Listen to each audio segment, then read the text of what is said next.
साळवे यांचं आणि सरन्यायाधीशांचं संभाषण आहे।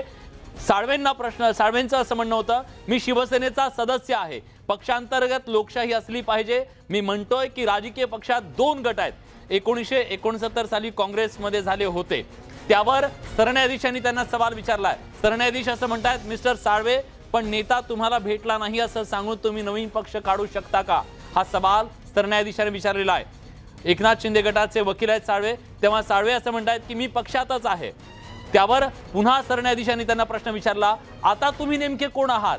तेव्हा साळवे असं म्हणतात की मी पक्षात मतभेद करणारा सदस्य आहे।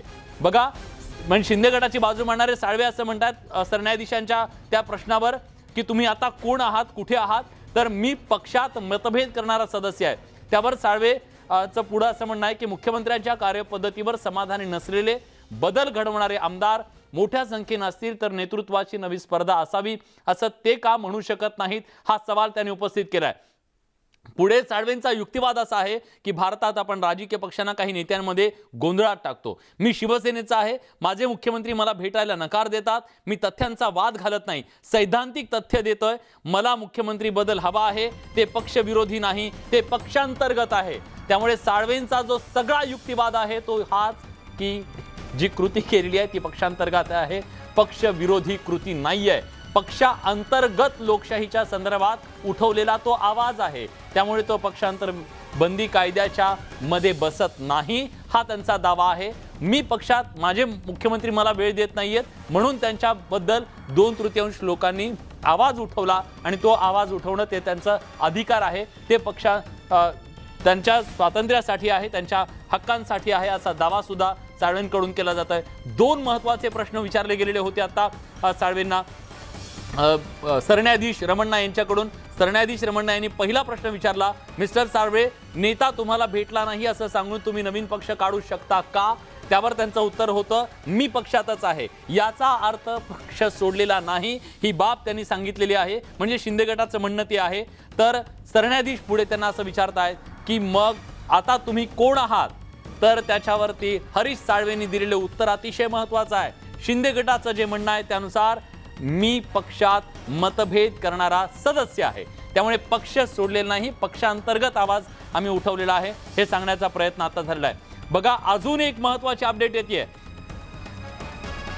साळवे असं म्हणतात की निवडणूक आयोगासमोर अपात्रतेबाबत काय चाललं याची सांगड घालू नये, अपात्रतेशी इलेक्शन कमिशन ऑफ इंडियाचा काहीही संबंध नाही।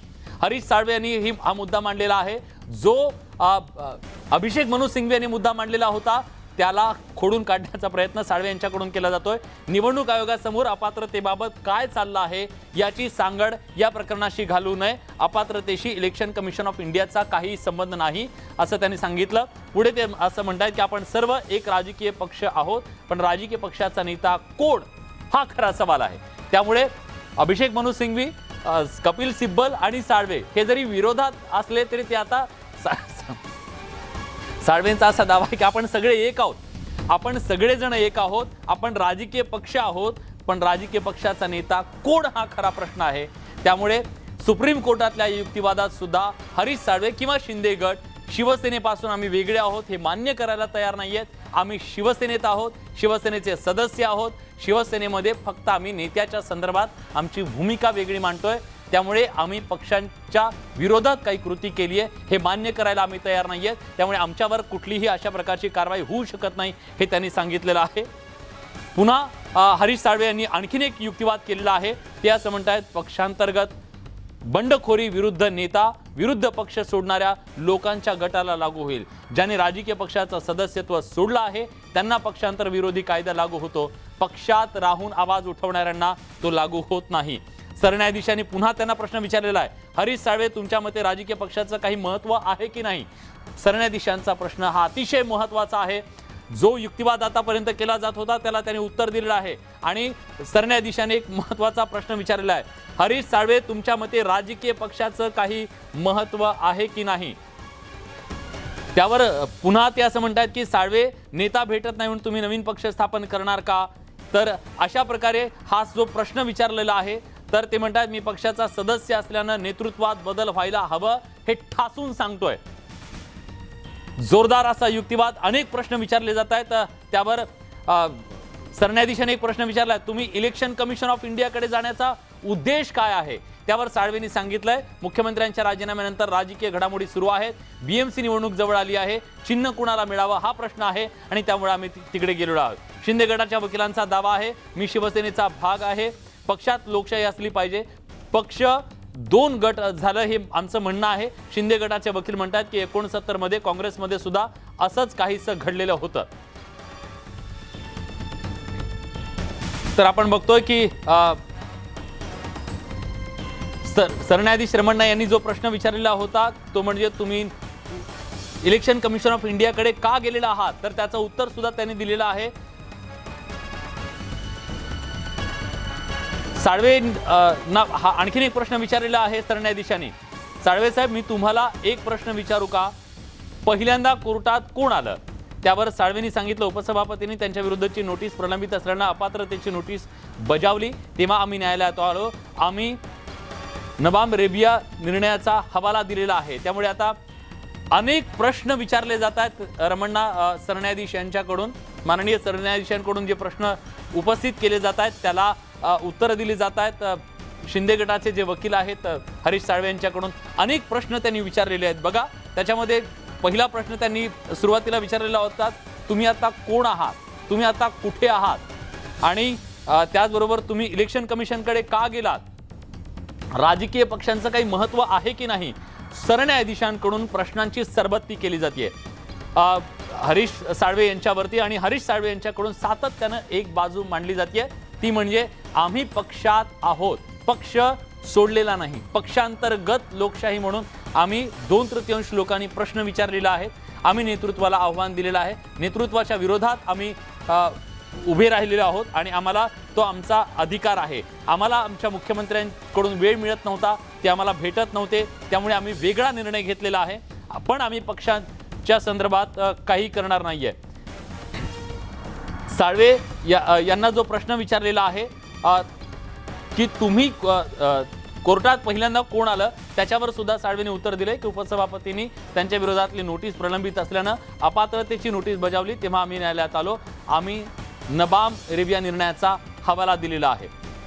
आज या सुनावणीकडे संपूर्ण देशाचं लक्ष लागलंय, केवळ महाराष्ट्राचं नाही, कारण याचे दुर्गामी परिणाम संपूर्ण देशाच्या राजकारणावरती होणार आहेत, कारण पक्षांतर बंदी विरोधी कायदा आहे त्या कायद्याचा आज कीस पडतोय। देशातले हे 3 दिग्गज वकील, आता आणखी 2 वकिलांची याच्यात एंट्री होईल आणि सरन्यायाधीशांच्या समोर या सुनावणीच्या दरम्यान या संपूर्ण कायद्याचा कीस पाडला जातोय। प्रचंड ताकदीनं दोन्ही बाजूंनी युक्तिवाद केला जातोय आणि या युक्तिवादाच्या दरम्यान आता जी अभूतपूर्व राजकीय परिस्थिती महाराष्ट्रात निर्माण झालेली आहे, जो राजकीय पेच निर्माण झालेला आहे, कायदेशीर पेच निर्माण झालेला आहे, या कायदेशीर पेचाच्या संदर्भात सुप्रीम कोर्टातून नेमका काय फैसला येतो याकडे सगळ्यांचं लक्ष लागलेलं आहे। पण या संपूर्ण सुनावणीच्या दरम्यान प्रेक्षकांना हे सांगायला हवं की आतापर्यंत काय झालं। आतापर्यंत तिघांच्या सुनावणी या युक्तिवादाच्या दरम्यान तिघांनी युक्तिवाद केलेला आहे। कपिल सिब्बल यांनी सुरुवातीचा युक्तिवाद केला की 16 जणांवर पक्षांतर बंदी विरोधी कायद्यानुसार त्यांच्यावर कारवाई करा। दुसऱ्यांदा अभिषेक मनु सिंघवी यांनी सांगितलं की एक प्रकारे यांनी दुसऱ्या पक्षात विलीन होणं हा यांच्याकडे पर्याय असून सुद्धा हे विलीन होत नाहीये, त्याच्यावर त्यांनी प्रश्नचिन्ह उपस्थित केलं। आणि त्याचबरोबर इलेक्शन कमिशन ऑफ इंडियाच्या माध्यमातून दिलासा मिळवण्याचा, कायदेशीर हे सगळं करण्याचा प्रयत्न होतोय, यावरही त्यांनी बोट ठेवलं। हा गेम प्लॅन असल्याचा सांगण्याचा प्रयत्न सुद्धा अभिषेक मनु सिंघवी यांनी केला। तर दुसऱ्या बाजूला आता हरीश साळवे शिंदे गटाचे वकील आहेत, त्यांनी जेव्हा युक्तिवादाला सुरुवात केली तेव्हा त्यांनी स्पष्टपणे सांगितलं की आम्ही पक्ष सोडले नाहीये, आम्ही पक्षात आहोत, पक्षाच्या नेतृत्वाच्या विरोधात आम्ही नेतृत्व बदलाच्या संदर्भात भूमिका घेतलेली आहे। त्यामुळे हरीश साळवे यांचा हा युक्तिवाद कोर्टाला तितकासा पटलेला दिसत नाहीये, कारण ज्या प्रकारे कोर्टानं सरन्यायाधीशांनी जे प्रश्न विचारलेले आहेत त्या प्रश्नांमधला एक अतिशय महत्त्वाचा प्रश्न ते म्हणजे राजकीय पक्षांना काही महत्त्व आहे की नाही, राजकीय पक्षांना काही महत्त्व आहे की नाही, हा सरन्यायाधीश रमण्णा यांचा सवाल खूप काही सांगून जाणार आहे। अमित मोडक आता आपल्या सोबत आहेत, आपण थेट त्यांच्याकडे जाऊया। हरीश साळवे प्रशांत लीला रामदास यांच्याकडे आपण जाऊया। प्रशांत लीला रामदास दिल्लीहून आपल्या सोबत आहेत सुप्रीम कोर्टाच्या बाहेरून। प्रशांत, ज्या प्रकारची प्रश्नांची सरबत्ती सरन्यायाधीशांकडून केली जाते आणि पक्षाच्या भूमिकेला काही महत्त्व आहे की नाही, हा प्रश्न किती महत्त्वाचा आहे सरन्यायाधीशांचा? सरनीदास यांनी जो अतिशय महत्वाचा मुद्दा उपस्थित केला आहे, पक्षामध्ये पक्ष नेतृत्वाला काही मान्यता आहे की नाही, तुम्ही पक्ष नेतृत्वाला कसं नाकारता, तुमचं म्हणणं ऐकत नाही म्हणून तुम्ही पक्ष सोडता का, अशा प्रश्नांची सरबत्ती सरन्यायाधीश रामण्णा यांनी केली आहे. याचा अर्थ असा होतो की आता या प्रश्नांची उत्तरं निश्चितपणे हरीश साळवे यांना द्यावी लागेल. कारण की ज्या पद्धतीने हा सगळा ही सगळी खेळी रचली गेली, खेळी म्हणण्यापेक्षा हा सगळा जो नाट्यमय प्रवास आपण बघितलेला आहे, सुरत, गुवाहाटी, त्यानंतर मग गोवा, गोवानंतर मग मुंबई आणि मुंबईनंतर पुन्हा दिल्ली, असा प्रकारचा जो प्रवास होता, ज्यामध्ये खासदारांना एक वेगळा गट स्थापन करायला लावला, आमदारांना एक वेगळा गट स्थापन करायला लावला, त्यानंतर मुख्यमंत्री आणि उपमुख्यमंत्र्यांनी शपथ घेतली आणि शपथ घेताना त्यांनी सांगितले की आम्ही शिवसेना आहो, आम्हाला पक्षप्रमुखाची भूमिका मान्य नाही म्हणून आमचा वेगळा गट आहे. हे कसं शक्य आहे, असा सवाल रामण्णा यांनी करून थेट अनेक महत्वाच्या मुद्द्यावरती प्रश्नचिन्ह उपस्थित केलं आहे. आता या प्रश्नांचं उत्तर निश्चितपणे या युक्तिवादादरम्यान हरीश साळवे यांना द्यावं लागेल. जर ते उत्तर देऊ शकले नाही तर आपल्याला असं म्हणावं लागेल की त्यांची बाजू कोडगी तर पडत नाही आहे, असाही एक प्रश्न उपस्थित होतो. निश्चितच आपल्या